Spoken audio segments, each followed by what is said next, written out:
¡Hey, tú! Y vosotros también, sí, parecéis un grupo bastante guapo, de personas guapas, sabias y cultas. Así que he de suponer que leéis cómics. Bueno, vale, no es que por leer cómics el cutis te mejore, las arrugas se borren y el pelo vuelva a crecer en un terreno al que creías baldío, pero sí puedo decirte que te lo pasarás bien, algunas veces increíblemente bien. Y sí, ya puedo oír a esas personas que pueden decir cosas como los cómics son para críos y para frikis, ya somos mayorcitos para leer cómics, o mi preferido. A mí no me gustan los superhéroes, los monstruos, la ciencia ficción y esas cosas que te convierten en un delincuente. Sí, como si todos leyésemos mangas de lolis. Pero adivina qué, el cómic es mucho más que los culos prietos de las heroínas de turno y que los bíceps de Superman. El cómic, como cualquier otro medio, cuentan historias de todo tipo y para un gran espectro de lectores. Y como ya dije en ese vídeo de... joder, sí que estoy viejo. Y en este vídeo recomendaremos otros 10 cómics cortos con los que puedes probar e introducirte en este mundillo de historias contadas mediante viñetas. ¿Que nunca has encontrado un cómic que te llame lo suficiente? Pues aquí te van 10 propuestas que te pueden interesar y que no son cómics que se alargan números y números y años, sino que en una tarde o a lo sumo en una semana podrás leerlos enteros, sin segundas partes. Estos son autoconclusivos. En esta lista no incluiré cómics de superhéroes, no por nada, sino porque creo, y recalco el creo, el próximo vídeo irá más en torno al tema de cómics y superhéroes, así que sin más que añadir, estos son otros 10 cómics cortos con los que puedes introducirte a este gran arte.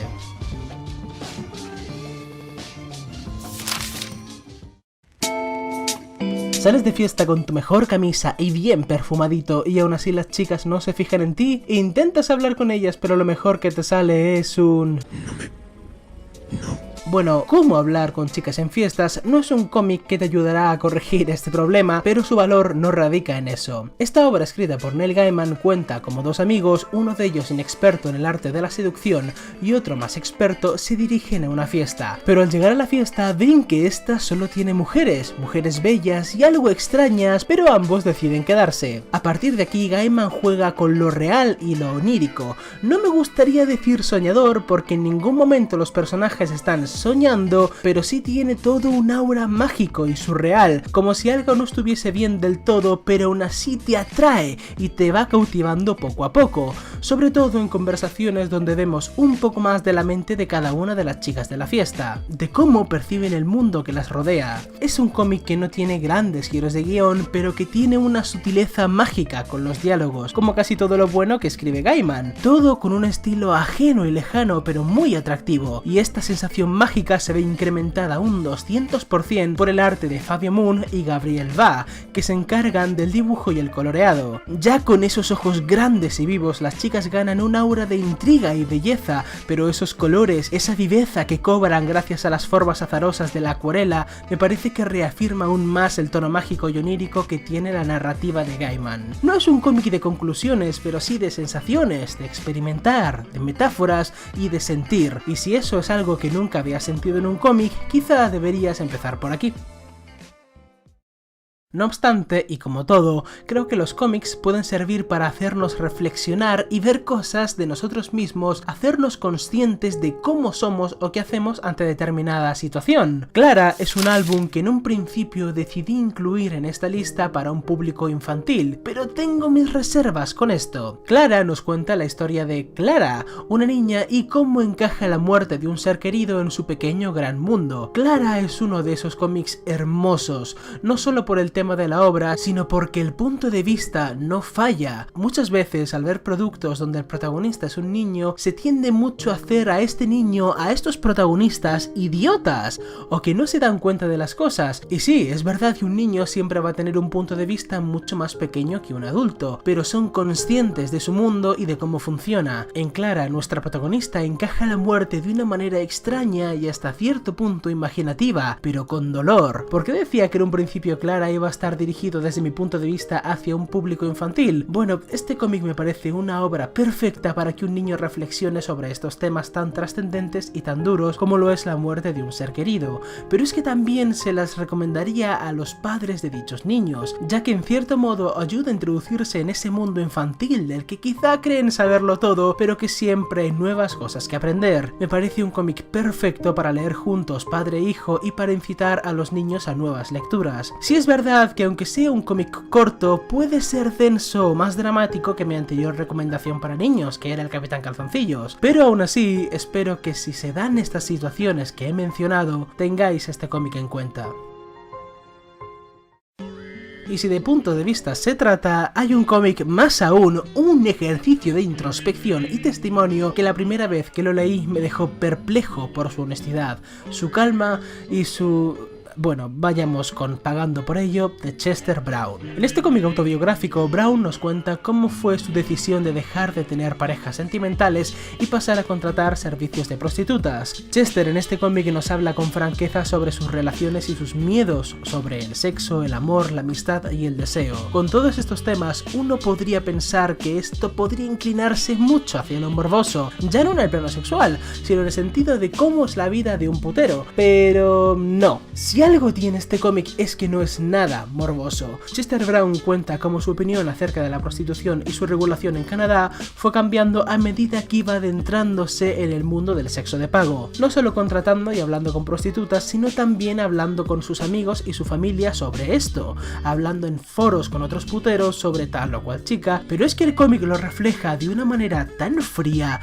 tan objetiva, tan meditada. Ves que sus decisiones son llevadas por la lógica y no tanto por un deseo irrefrenable que te hace sentir tranquilo durante la lectura. Esta objetividad excesiva se ayuda mucho de su dibujo, ya que Chester no cambia su expresión en el rostro en ningún momento, y las escenas de sexo están retratadas con cero sensualidad, haciendo que este cómic sea mucho más personal y, como ya he dicho, totalmente objetivo, al menos desde el punto de vista de Chester Brown. Otra cosa que me encantó de este cómic es que a la hora de leerlo no me dio nunca la sensación de estar aleccionándome. Sí, en el interior del cómic, Chester te dice una y otra vez lo que piensa sobre la prostitución y les cuenta sus opiniones a la gente, pero nunca me da la sensación de que el autor se quiere llevar eso más allá del papel, porque lo que nos están contando ya ha ocurrido en la vida real. En la edición en la que lo leí, al final del cómic venía un texto de Brown que sí me dio esa sensación política de que quería leccionarme y que me rompe un poco la obra, pero si queréis ver el mundo de la prostitución a través de los ojos de un putero, tenéis que leer Pagando por ello.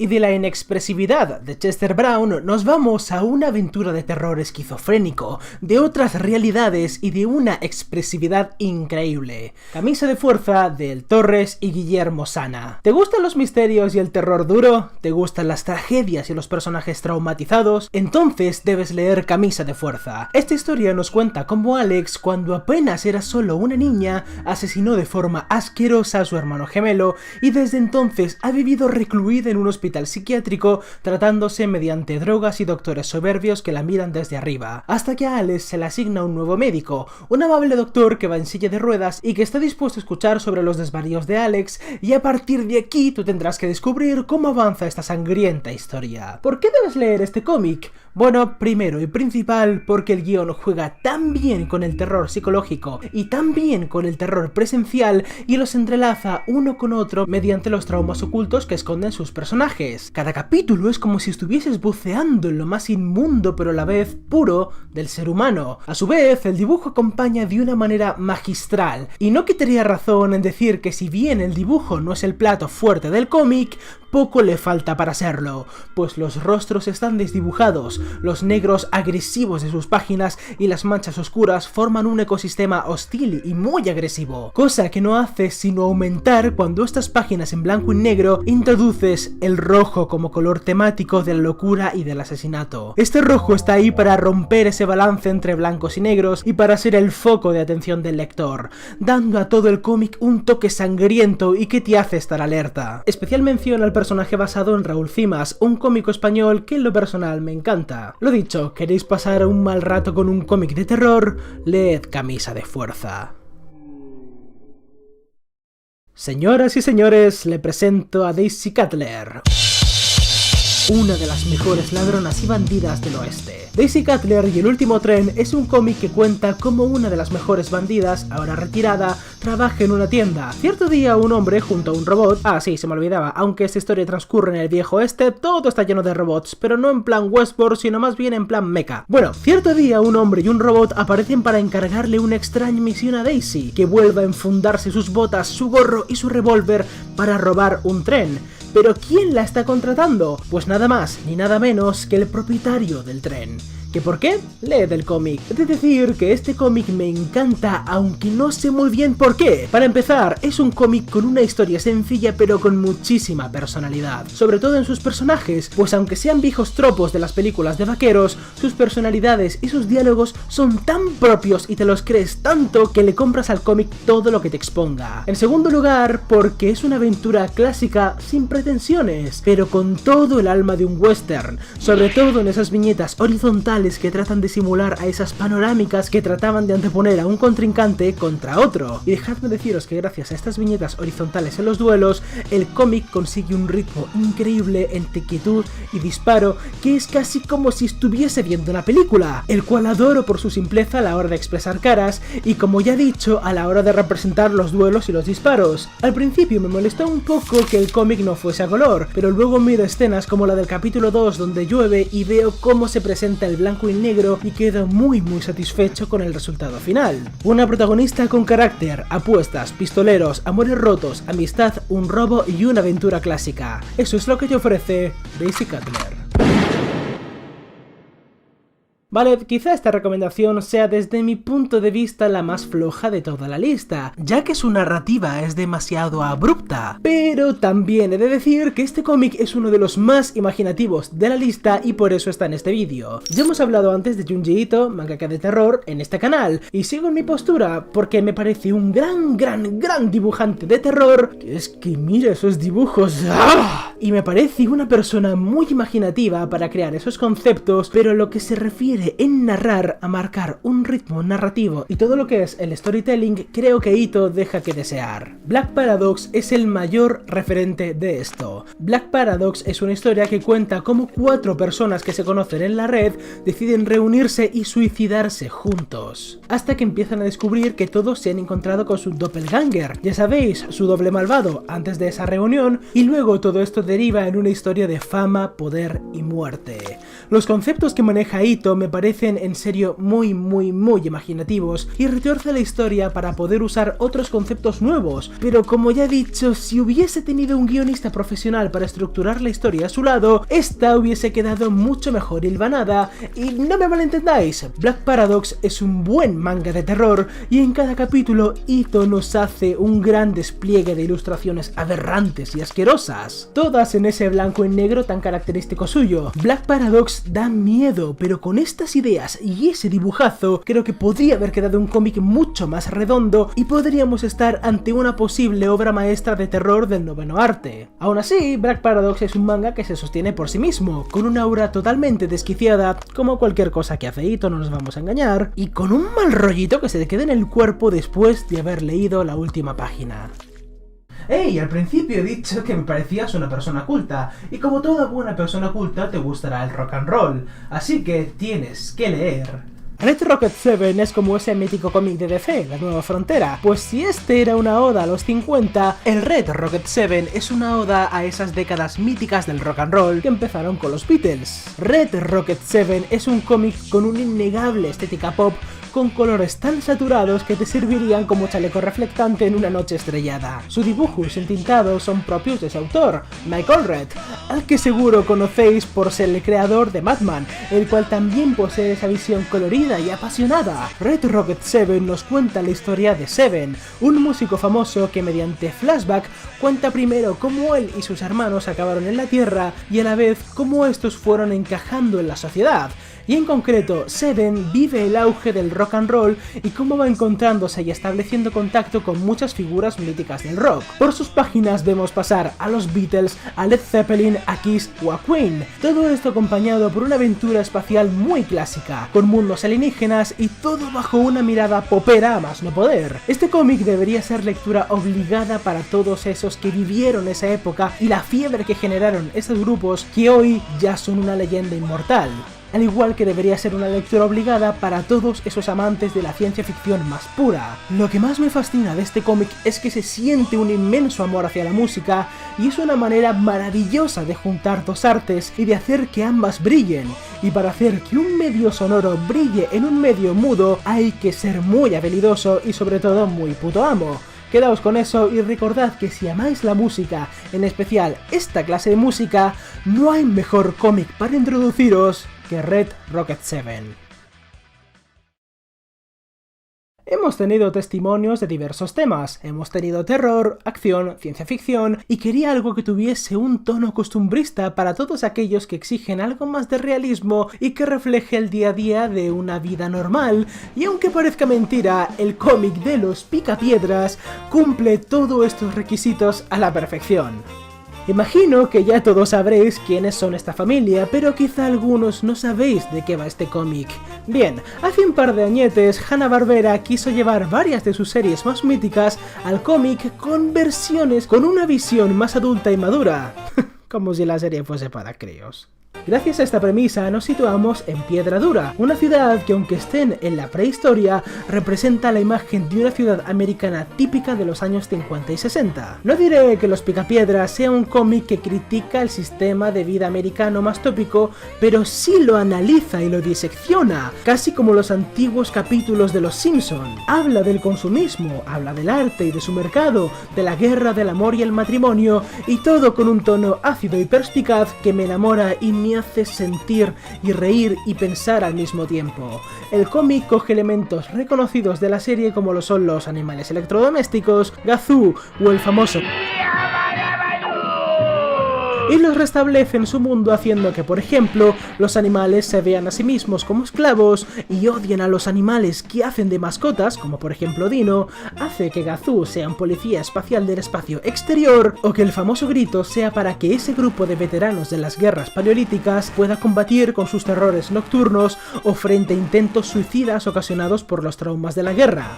Pero pese a todo esto, este cómic va sobre la vida en familia y sobre la sociedad, y para seguidores de la serie original, este cómic es imperdible. En este penúltimo caso, para los occidentales, el mundo oriental y su historia muchas veces nos son atractivos por lo ajenas a nosotros que resultan ser, por conceptos como el honor de un samurái, el sacrificio y el sistema. Crónicas del Viento nos cuenta la aventura de Yobei Yakyu y del duelo entre el shogun y el emperador por el país nipón en la época Edo. Veréis, este manga es particular y me recuerda en cierto modo a From Hell, el cómic de Alan Moore sobre Jack el Destripador. En Crónicas del Viento tenemos a un protagonista real, o al menos eso dicen los registros sobre el misterioso guerrero japonés conocido por llevar un parche.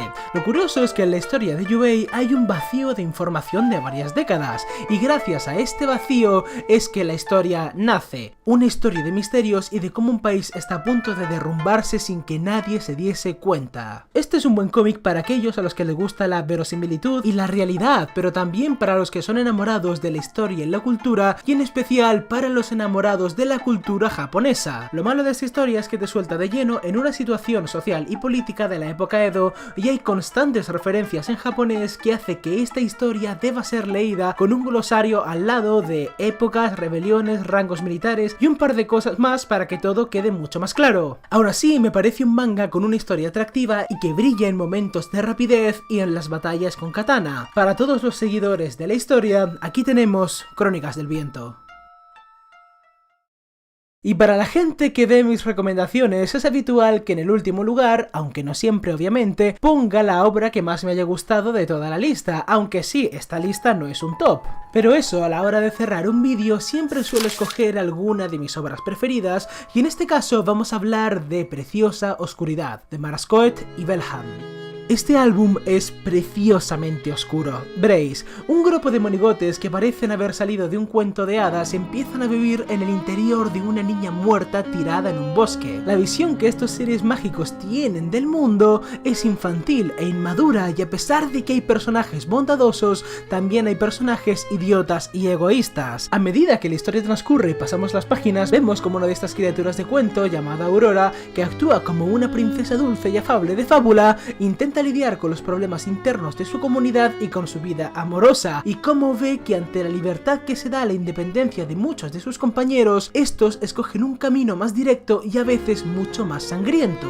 Es la misma que tenemos en El Señor de las Moscas, y he de decir que es una premisa que me encanta. Es golpear con una situación límite a alguien inmaduro esperando que coja las riendas de su vida y se comporte como una persona madura, pero eso es casi imposible. Y al igual que pasa en El Señor de las Moscas con los niños, en Preciosa Oscuridad comunidad si hace un análisis de lo que es la comunidad y de cómo se tiene o se debe dirigir esta comunidad. Todo esto es un cóctel de escenas con una estética cookie, pero con un trasfondo que poco a poco se va tornando más cruel hasta llegar a ser un cómic en el que sentirás una angustia por cómo derivan las vidas de estos seres tan alegres y tan despreocupados. Preciosa Oscuridad es hasta cierto punto irónica, ya que establece a estos seres que deberían ser encantadores en un escenario de muerte, y siempre en la vía de la metáfora uno no sabe si los personajes se van pudriendo por el influjo de la niña muerta o es la niña la que se pudre por la naturaleza despiadada de estos pequeños hijos de puta. Es un cómic crudo, pero divertido, degenerado, pero entretenido, morboso, pero bueno, creo que ya vais pillando la idea, ¿verdad? Espero que entre estos 10 cómics y mangas puedas encontrar una puerta para ti o para un conocido a este medio que tanto amo, y si tú tienes otros cómics que introducirías en esta segunda lista y no los has encontrado en mi listado, puedes comentarlos abajo en la caja de comentarios para que así otros encuentren más obras de las que puedan investigar. Así que venga, ve a una librería, a una tienda de cómics o pídeselos prestados a un amigo y déjate envolver por este maravilloso mundo de viñetas, bocadillos, onomatopeyas estridentes y magia. Hey, ¿qué tal? Veréis, el vídeo ya estaba editado cuando he querido meter esto, así que va a estar aquí. Estoy haciendo en Twitter un hilo donde pongo las lecturas que voy haciendo durante el año. Empecé a hacerlo a principios de año, lo dejé y ahora voy a volver a retomarlo. Así que si queréis más recomendaciones, más cómics o simplemente por curiosidad queréis saber lo que estoy leyendo, seguidme en Twitter. Así que nada, un saludo.